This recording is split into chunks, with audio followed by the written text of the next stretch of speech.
Last few ఇయర్స్లో endometrial cancer అంటే గర్భాశయానికి వచ్చే క్యాన్సర్ రేట్స్ బాగా పెరిగాయి.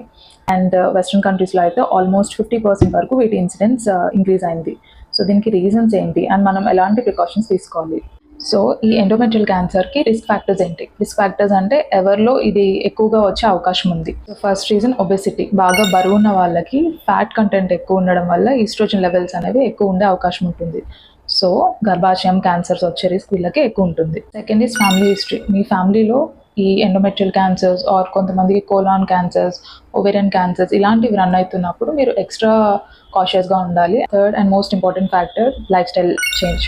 మనం ఇప్పుడు మన జనరేషన్కి సెడెంటరీ లైఫ్ స్టైల్ ఎక్కువ అయింది అండ్ మనం తినే ఫుడ్ ప్రోటీన్గా ఎక్కువ హై ఫ్యాట్ కంటెంట్ ఉన్న ఫుడ్ తీసుకోవడం వల్ల మనకి ఈ క్యాన్సర్ రేట్స్ పెరిగే అవకాశం ఉంటుంది. Fourth reason hormonal imbalance like PCOS లాంటి కండిషన్స్లో మీకు క్రానిక్గా ఈ ప్రాబ్లమ్తో సఫర్ అయ్యి ప్రాపర్ ట్రీట్మెంట్ తీసుకోకపోతే మీకు ఫ్యూచర్లో ఈ క్యాన్సర్ వచ్చే రిస్క్ ఎక్కువ ఉంటుంది.